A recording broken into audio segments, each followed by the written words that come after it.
고린도전서 15장 12절부터 25절까지의 말씀을 살펴보게 될 겁니다.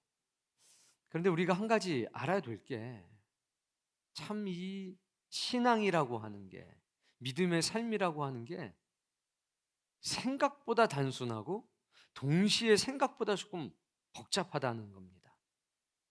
어떤 면을 보면 너무 단순한데 또 어떤 면을 보면 굉장한 복잡한 메커니즘을 가지고 있습니다. 여러분이 기억하셔야 될 게, 진리의 원칙은 단순합니다. 근데 그 진리의 원칙이 적용될 때 너무나 다양한 곳에 적용되기 때문에 복잡하게 보일 뿐이죠. 자, 12절 말씀부터 우리 함께 읽어보겠습니다.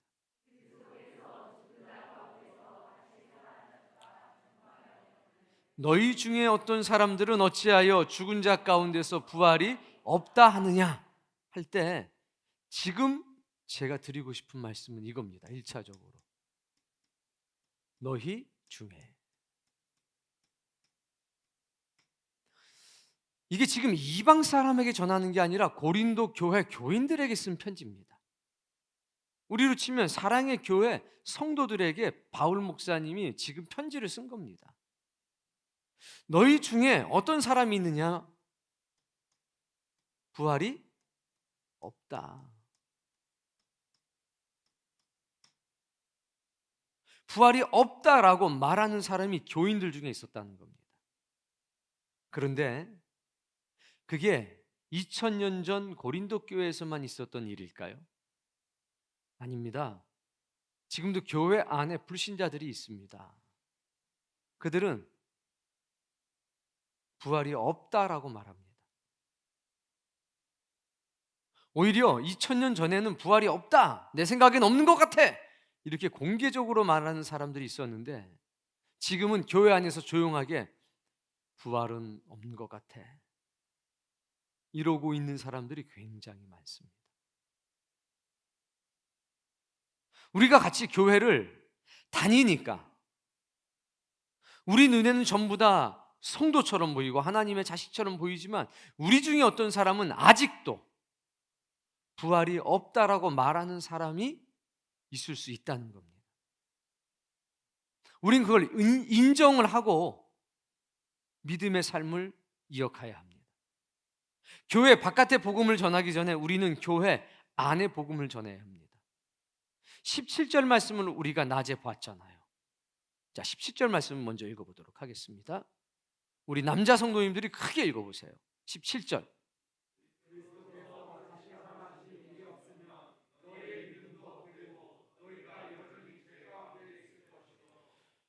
부활이 없으면 우리의 믿음도 헛되고 우리가 여전히 죄 가운데 살아갈 수밖에 없다는 겁니다. 결국 죄에서 자유함을 얻지 못하는 것, 믿는 것도 아니고 안 믿는 것도 아닌 그런 상황 속에서 살아가는 것, 그건 전부 다 부활에 대한 믿음이 결여되어 있기 때문입니다. 부활에 대한 믿음이 확실하고 견고해지면 넘어져도 일어납니다. 쓰러져도 일어납니다. 그런데 본질적으로는 부활에 대한 믿음이 결여되어 있으니까 여러 가지가 안 되는 겁니다. 우리 교회 교인들은 전부 다 엄청난 믿음의 소유자라고 춘천 시내 소문이 다 났습니다. 뭐 하자고 그러면 벌떼처럼 달려들어서 일을 한다고 생각을 합니다. 그리고 저녁에 이렇게 와서 이 정도 예배 드리면 다 놀랍니다. 이야. 그런데 제 시선은 조금 다릅니다. 그분들은 바깥에서 보기 때문에 이 정도 모이면 엄청나게 모인다고 얘기를 하겠죠. 이유는 본인들의 교회하고 비교하니까 엄청나게 많이 모인다고 말을 하실 겁니다. 근데 저는 많이 모인 여러분들이 문제가 아니라 나오지 못하는 사람들이 항상 제 가슴 속에 있습니다. 과연 저분들이 주님이 다시 오셔서 우리를 데리고 하나님 나라로 가실 때 따라갈 수 있을까? 예수 그리스도의 손이 짧아서 구원하지 못하는 것이 아닌데 하는 여러분에 대한 염려와 근심이 아니라 하나님을 아는 온전한 지식과 믿음 가운데 서지 못한 그분들을 향한 애탐이 있다는 겁니다.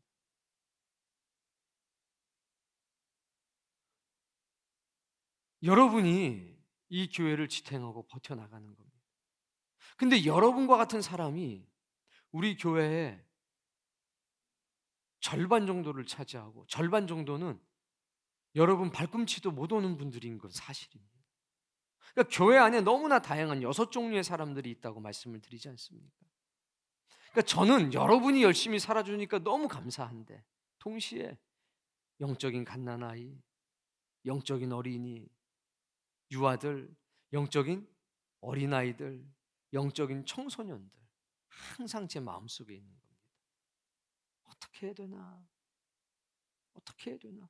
어떻게 저분들의 믿음이 믿음에서 믿음으로 자라나게 될 것인가? 깊은 지식이 있어야 되고 온전한 지식이 있어야 된단 말입니다.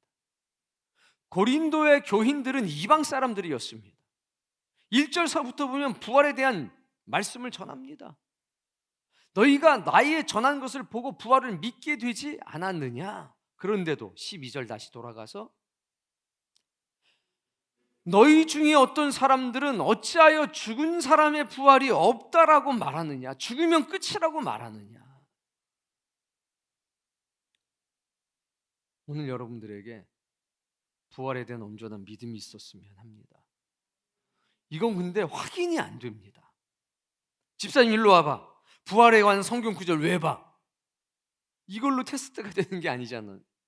믿음은 말씀을 외우는 데 있는 게 아니라 그 말씀대로 살아가는 게 믿음인데, 이게 우리는 측량할 수가 없다는 겁니다. 과거 2000년 전 고린도 교회에도 이 문제가 있었고 오늘 우리에게도 동일한 문제가 있습니다. 주일날 낮에 한 번 예배 드리는 걸로, 혹은 수요 저녁 예배 드리고 주일 저녁 예배 드리는 걸로 온전한 믿음이 세워져 간다면 얼마나 좋겠습니까? 그러나 그것만 가지고는 부족하다는 겁니다. 지내보니 그렇습니다. 지금 여기 나와 앉아 있는 사람들을 보십시오. 한번 둘러보세요. 성경 공부 안 해본 사람 손 들어보십시오. 거의 없어요. 우리 교회에서 열심히 내고 있는 대부분의 사람들은 성경 공부에 참여한 사람들입니다. 희한하게 성경 공부에 참여하지 않는 사람들은 믿음이 생각만큼 뿌리 내리지 못하고 믿음이 생각만큼 자라나지를 못합니다. 5년, 10년, 20년 믿음의 연수가 중요한 게 아니라 살아있는 하나님의 말씀이 가슴에 박히는 게 문제라는 겁니다. 세월이 지나간다고 그래서 말씀이 내 영혼 속에 박히지를 않더라는 겁니다. 믿음 기간이 짧아도 진리가 확실하게 뿌리 박히는 사람들이 있는데, 그 사람들은 하나님의 말씀이 그리한가 해서 탐구하며 주의 말씀을 붙들고 사는 사람들이라는 겁니다. 그리고 들은 말씀이 실천하는 말씀이 되고 경험되어지는 말씀이 되는 사람들이 믿음이 뿌리 내리고 자라더라 이겁니다. 사랑하는 성도님, 참 여러분은 좋은 믿음을 가지고, 여러분은 살아있는 믿음을 가지고 있고 자라고 있습니다. 근데 어떤 사람들은 믿음은 있지만 그 믿음이 자라지 않고 산 것 같기도 하고 잠자는 것 같기도 하는 그런 분들도 있으니 그들을 위해서 기도하고 그들을 권면하는 것을 멈추지 않기를 바랍니다. 자, 13절 말씀.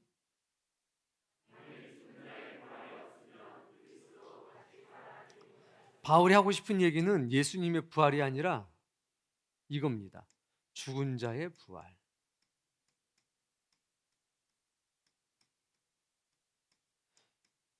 사람은 죽으면 끝이다,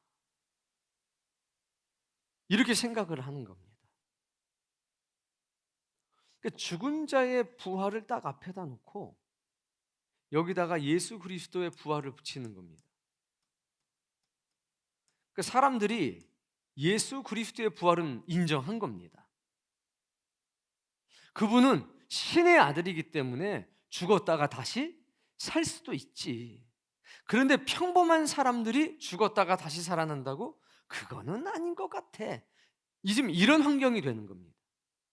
예수님은 신의 아들이고 신 그 자체니까 죽었다가도 다시 살 수 있고 뭐 어떻게 되고 저렇게 되고 다 되는데, 평범한 사람들이 과연 죽으면 그만이지 예수님처럼 부활할 수 있을까라고 하는 물음표가 있는 겁니다.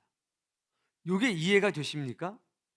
그러니까 예수님의 부활과 죽은 자의 부활은 전혀 다른 별개의 문제라고 고린도 교회 성도들은 생각한 거고, 고린도에 살고 있던, 그 시대에 살고 있던 대부분의 사람들이 동일한 생각을 가지고 있었던 겁니다. 그러니까 예수님이 부활하신 것은 그냥 부활하신 거고, 그런데 우리는 부활, 그건 좀 다르지 않나? 라는 생각이 있었습니다. 이해도 되시고 좀 어느 면에서는 동의도 되십니까?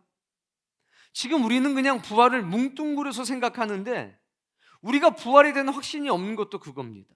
아마 예수님의 부활은 믿는 사람이 많을 겁니다, 교인들 중에.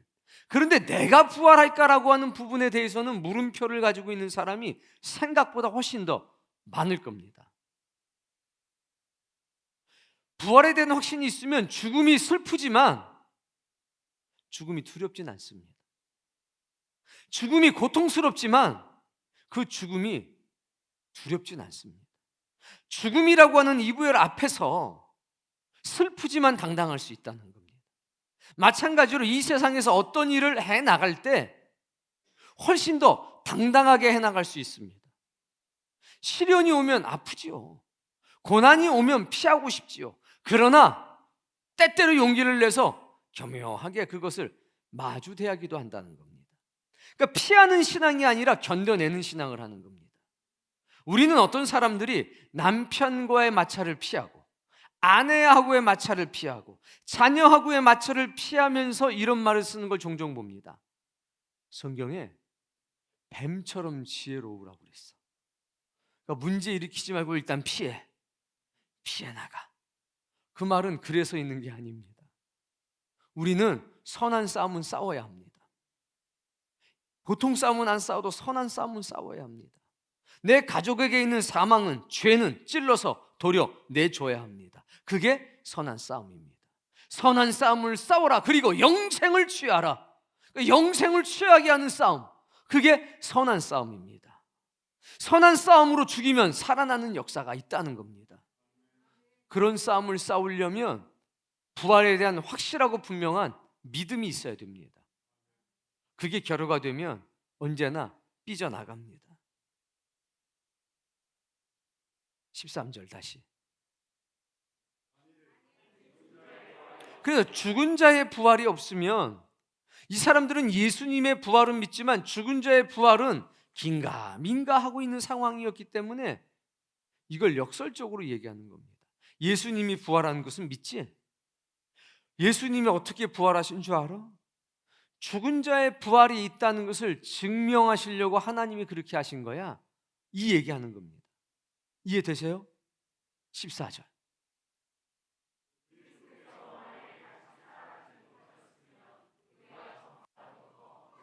자, 1번 죽은 자의 부활이 있다. 2번 그러므로 예수님도 부활하셨다. 이제 뭐가 있어요?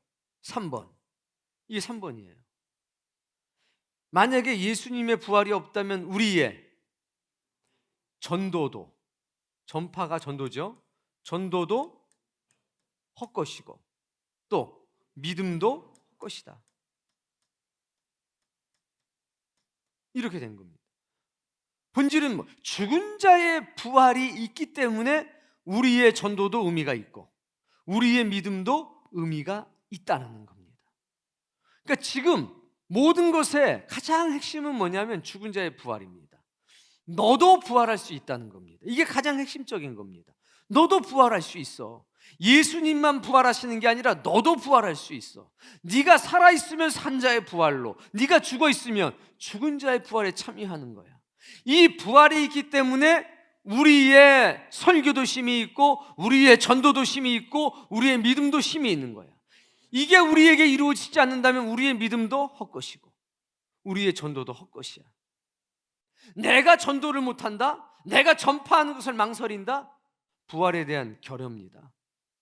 그걸 오늘 밤에 여러분 자신에게 분명하게 각인시켜야 됩니다. 그리고 우리 교우들부터, 이 자리에 없는 교우들부터 눈물로 기도하면서 이것을 일깨워 줘야 합니다. 의외로 이 말씀이 믿음이 되지 못한 사람들이 너무 많습니다. 자, 15절 말씀.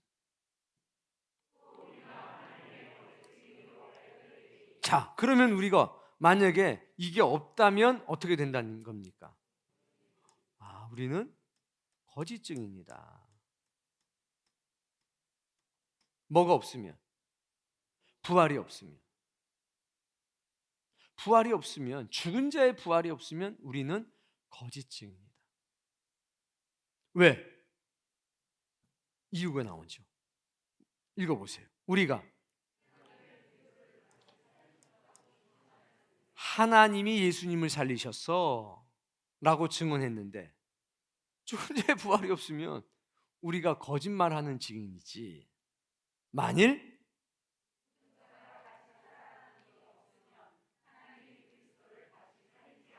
그래서 요 위에 있는 요 1번과 2번 1-와 2- 다시 강조하는 겁니다. 만일 죽은 자가 다시 살아나는 일이 없으면 하나님이 예수님을 다시 살리지 않았을 거야 라고 다시 강조하는 겁니다. 예수님의 부활을 강조하는 게 아니라 죽은 자의 부활을 강조하는 겁니다. 예수님이 부활하셨지 그건 우리도 부활한다는 증거야. 하나님이 죽은 자의 부활을 증명하시려고 예수님을 죽은 자 가운데서 다시 살아나게 하신 거야 라고 강조하는 겁니다. 예수님과 우리는 다릅니다. 그런데 우리도 부활합니다. 누구처럼? 예수님처럼. 이거를 이론이 아니라 믿음으로 받아들이셔야 합니다. 믿음으로 받아들이는 건 누구도 도와줄 수 없습니다. 여러분 스스로 넘어야 될 벽인 거죠. 산인 거죠. 16절.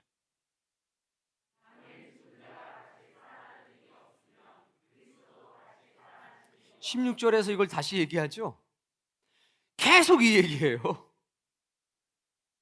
근데 계속 이야기를 하는 거 사실 신앙을 20년, 30년, 50년 이런 믿음의 생활을 해도 모릅니다. 그냥 뭐 부활이 있다는 얘기인가 보다. 아니요. 계속 강조하는 건 1번입니다. 죽은 자의 부활. 그만큼 받아들이기 힘들다는 거예요. 지금도 마찬가지입니다. 관념적인 신앙생활을 하는 겁니다. 예수님이 죽었다가 부활하셨어. 그분은 하나님 아들이니까. 옆에 사람 보십시오. 이런 꼴통이 부활할까요? 이런 변덕쟁이가 부활할까요? 하면 얘는 안 될 것 같아 이런 생각도 한 번씩 드는 거죠. 우리가 왜? 우리가 우리 자신 너무 잘하니까. 그러니까 찬송에 그 분노할 때 가사가 정확한가요? 분노 앞에 뭐가 있을 텐데 마음에 분이 가득할 때 기도했어요? 승질냈어요. 제가 그 찬양하면서 회개를 엄청 했어요. 그리고 기도했습니다. 주여 저 찬양단 전부가 저 찬양대로 살게 해 주옵소서. 내 마음에 분노가 막 치밀어 오를 때 내가 기도했냐 이거예요. 아니면 분노를 일단 하고 천천히 기도를 했냐는 거죠. 우리가 그렇게 연약한 존재라는 걸 알기 때문에 때때로는 그러니까 고린도 교회 교인하고 똑같은 겁니다. 우리가 하나님의 아들인 예수님은 예수님이니까 바울은 바울이니까. 근데 김 집사는 불안해. 김 집사는 불안해. 박 집사는 불안해.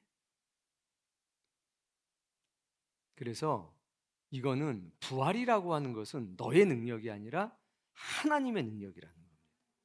근데 그 얘기를 하려고 하는 겁니다. 우린 자꾸 우리 자신을 보니까 그래 주님은 부활하셨어. 내가 그건 믿어. 근데 얘는 우리 애 아빠는 이거 어려울 것 같아. 아무리 봐도 뭐 기도를 하기를 하나, 헌신을 하기를 하나. 그래, 찬양은 잘한다 그래. 마음의 분이 가득할 때. 근데 지는 기도도 안 하고 승질로만 내면서 우리가 이럴 수 있다는 거죠. 이런 마음이 적당해야 되는데 커지면 이런 문제가 생기는 겁니다. 글씨를 자꾸 지우셔서 16절.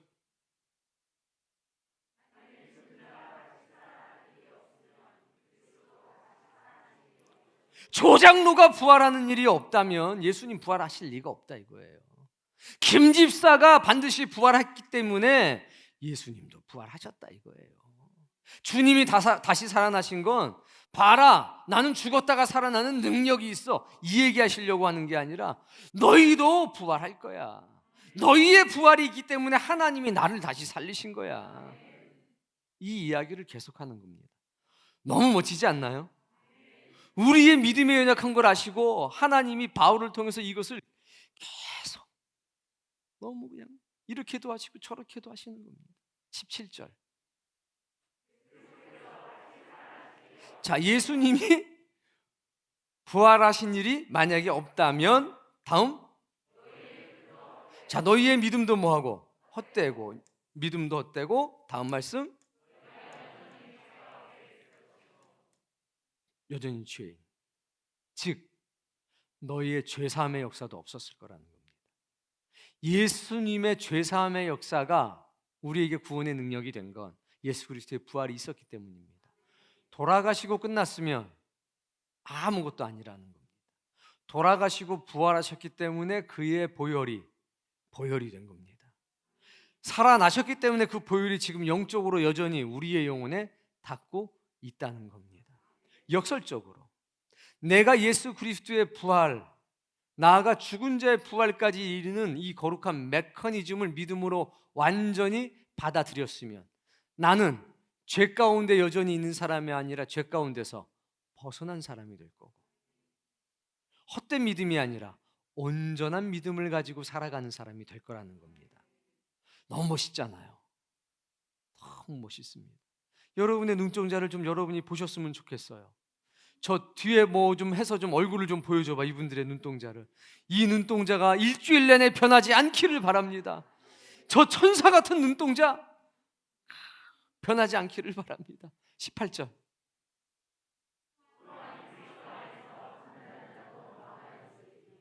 누가 망한답니까? 이거는 죽은 자입니다. 예수 그리스도 안에서 죽은 자, 즉 주님을 위해 죽었던 사람들. 이 사람들도 뭐 한다고요? 망한다. 부활이 없으면 끝이라는 겁니다. 죽은 걸로 그냥 끝. 그러나 부활이 있다면 주님 안에서 죽은 사람들, 주를 위해 죽은 사람들은 망한 사람이 아니라 승리자라는 이야기겠죠. 자꾸 현세적인 걸 따지면, 보이는 것만 따지면 순교가 우습게 보이는 겁니다. 미련한 짓으로 보이는 겁니다. 일단 살고 봐야지. 일단 살고 봐야지. 이렇게 되는 겁니다. 그러나 부활의 확실한 게 메커니즘이 내 안에 있으면 뭐 살면 사는 거고 죽으면 죽는 거지. 살고 죽는 게 문제가 아니라 어떻게 사느냐가 문제지. 이렇게 이야기하고 그것 때문에 서로 마음이 뜨거워지는 역사가 있지 않겠습니까? 살아도 주를 위해, 죽어도 주를 위해. 그게 우리의 간증이 되길 바랍니다. 19절 말씀. 자, 우리가 소망이 있습니다.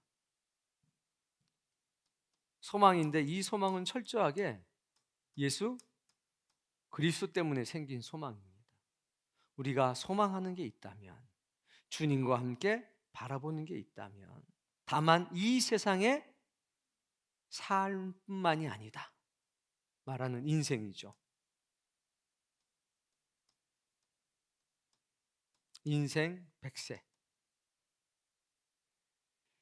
이게 다가 아니다. 만약 우리의 소망이 인생 100세, 100년 사는 게 전부다면 우리는 불쌍한 사람입니다. 불쌍한 사람에 해당하는 게 이거죠. 우리 망한 사람이야. 우리 거짓 증인이야. 우리 믿음도 없고 죄인이고 전도하는 것도 헛거야. 이건 겁니다. 그런데 우리의 소망은 이게 아니라는 겁니다. 인생 100년이 아니라 그 너머에 있는 영혼의 세상입니다. 지금 우리가 어떻게 사느냐에 따라서 이건 결정이 되는 것 아닙니까? 그래서 우리는 용기 있게 1시간 반을 그냥 계속 아멘 하는데 너무 은혜가 되는 거예요. 제가 다 들려요. 막 너무 좋았어요. 제가. 그래서 저는 목이 다 쉬었습니다. 지금 아까 다 따라 해가지고. 아니 저기 머리 하얀 사람이 나와가지고 왜 그렇게 아멘을 외쳤어요? 혹시 돈 받고 그러시는 거예요? 보통 우리는 돈 내고 그래요. 돈을 쓰면서 그 일을 해요. 그건 부활에 대한 소망, 이 세상이 아니라 영원한 세상에 대한 갈망이 이 안에 있기 때문이죠. 이 시간에 저기 방에 누워가지고 맥주도 한 잔 마시고 오징어는 이제 이가 아파갖고 못 먹고 치킨 먹고 그리고 뭐 TV 뒹굴뒹굴 하면서 아 내일 월요일에서 출근해야 되는데 미치겠네. 시계를 거꾸로 돌려가지고 토요일 됐으면 좋겠다. 뭐 이렇게 시간 보낼 수도 있잖아요. 의미 없이. 근데 우린 여기 왜 와 있습니까? 이게 다닌 사람들은 우리를 비난하고 바보 같다고 하는 겁니다. 아유 빠져도 단단히 빠졌어. 그 믿어도 적당히 믿어야지. 미쳤어. 저것들은 미쳤어. 교회 가면 밥이 나오냐 뭐가 나오냐 늘상 똑같은 얘기잖아요. 늘상. 그러나 이 인생 100세 너머를 보면 우린 불쌍한 자가 아니라 복받은 사람입니다. 이 안에 갇혀 사는 사람들이 불쌍한 거지. 부활이 없이 살아가는 사람들이니까. 그런데 바울은 지금 저 밖에 있는 사람이 불쌍한 게 아니라 이게 불쌍한 거예요. 누가? 너희 중에, 고린도 교인 중에, 우리 중에 이런 사람이 없을 수는 없겠지만 날마다 조금씩 조금씩 은혜로 나오는 역사가 있기를 바랍니다. 20절.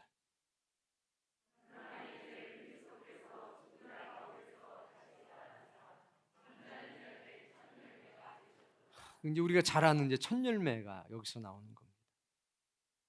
자, 지금까지는 이제 이런 거야라고 이제 이론이었습니다. 교리였습니다. 근데 그러나서부터는 이제 교리가 아니라 경험되어지는 진리가 나오는 겁니다. 첫 번째 지금까지는 교리적인 진리였습니다. 지금부터는 경험되어지는 진리가 나오는 겁니다. 이제 예수님이 죽은 자 가운데서 다시 부활하셨잖아 하면서 이제 1번과 2번은 하나가 된 겁니다. 보태기가 된 거예요.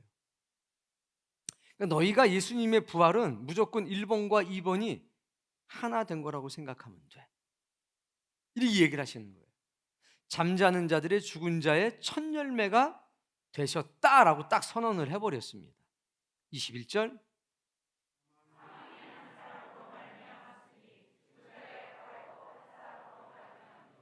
근데 이제 여기서 제가 이제 오늘 핵심적으로 드리려고 하는 말씀이 이제 나오는 거예요. 다시 시작이죠. 뜬금없이 부활 얘기를 하다가 창세기 3장 얘기를 하시는 거예요. 그래서 깊은 지식이 필요하다는 겁니다. 부활이 그래 예수님이 부활해서 막 이걸로 끝나는 게 아니라 창세기의 역사에 근거해서 다시 설명을 합니다. 유대인들은 태어나면서 그 얘기를 들었습니다.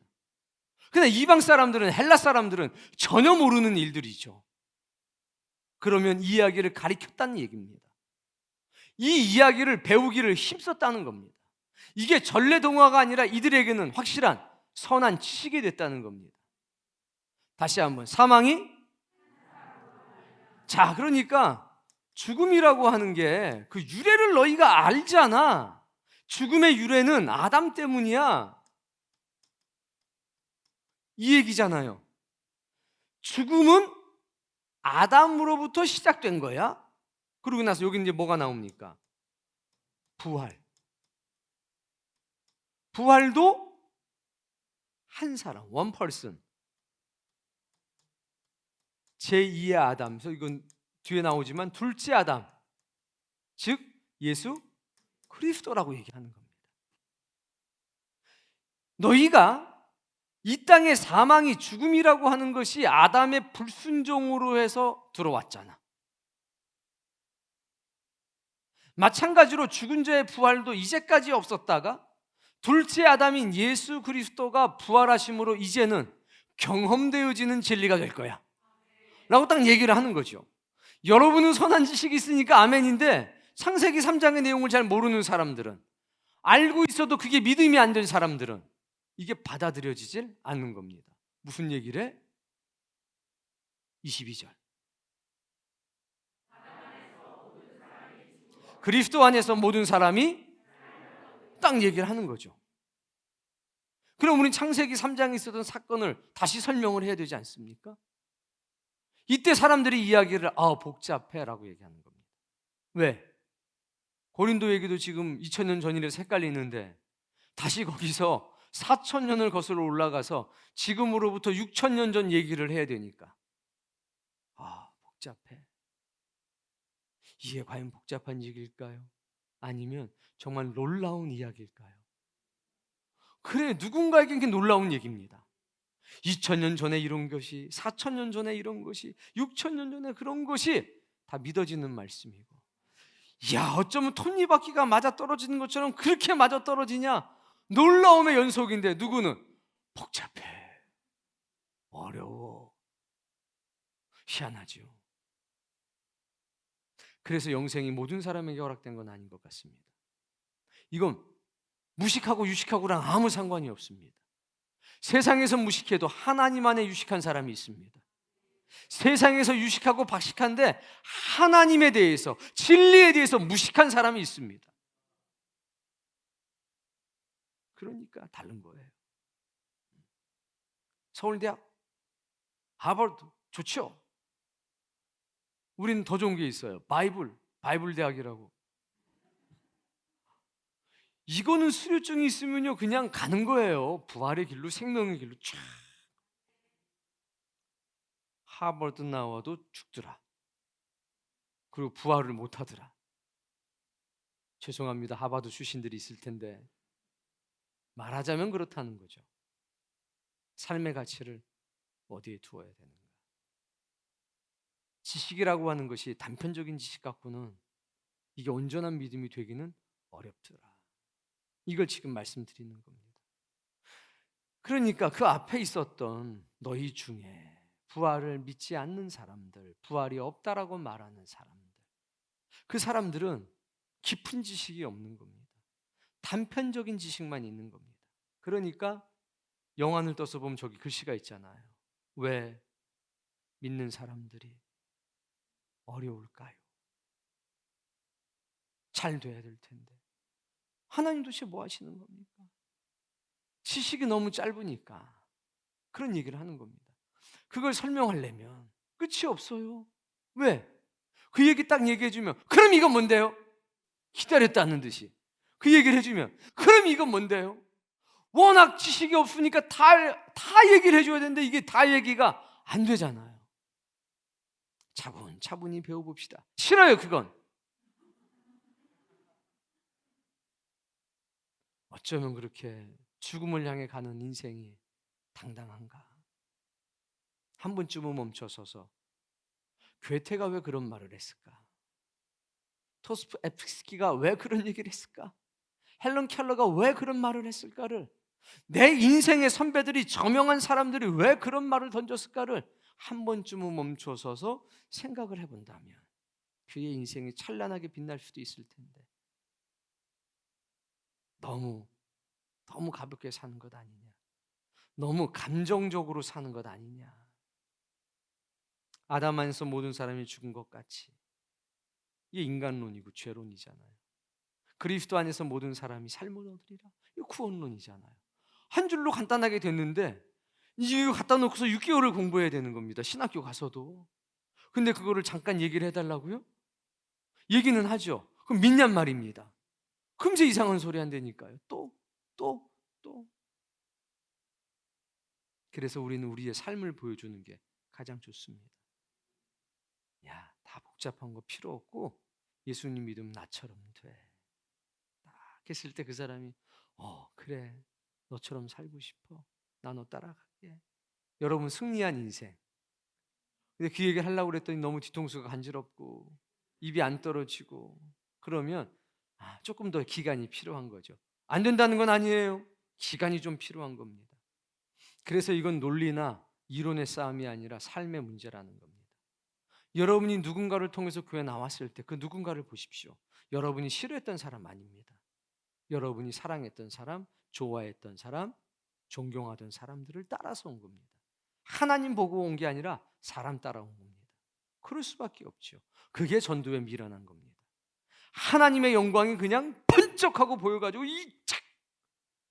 그럼 멋있겠죠. 신나겠죠. 그러나 그건 하나님의 뜻이 아닙니다. 하나님은 하나님의 형상을 입은 여러분을 통해서 누군가를 옳은 길로 돌아오게 하시기를 원하십니다. 그래서 감사한 겁니다. 23절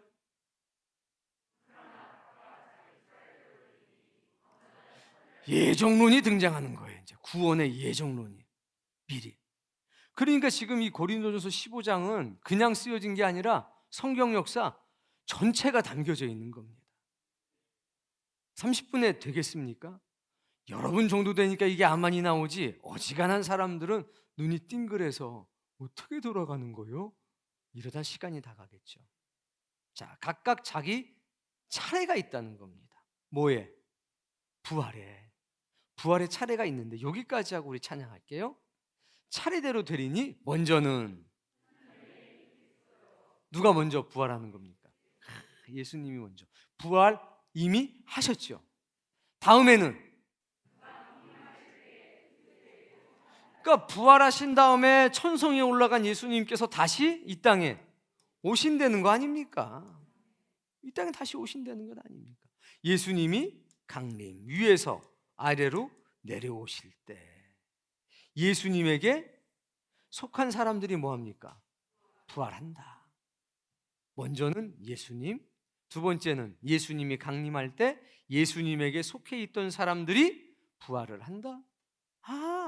예수 그리스도 안에서 죽은 자들이 먼저 부활을 하는구나 해서 이제 24절, 25절 말씀이 쭉 이어지는 겁니다. 근데 오늘은 여기까지 마지막으로 말씀을 드립니다. 여러분 너무 귀한 사람입니다. 여러분이 너무 소중한 사람입니다. 교회 안에 있는 불신자들, 너희 중에 부활이 없다 말하는 사람이 있습니다. 예수님이 부활 못했다 이게 아니라 주님은 부활하셨겠지. 그런데 내가 부활할 수 있을까? 이거 문제 때문에 물음표를 안고 사는 사람들이 있다는 겁니다. 그들을 우리가 온전하게 세워야 되지 않습니까? 근데 예배 시간만 가지고는 부족하더라는 겁니다. 성경을 주의 종들과 함께 자세히 살피고 공부하는 게 필요하더란 얘기입니다. 여러분들은 그런 과정을 통해서 여기에 있는 이 놀라운 역사들이 선한 지식이 되고 믿음이 된 겁니다. 그들에게도 그런 기회가 있었으면 좋겠습니다. 그리고 그것을 바탕으로 우리가 이제 교회 바깥에 있는 사람들에게도 동일한 역사를 나타냈으면 좋겠습니다.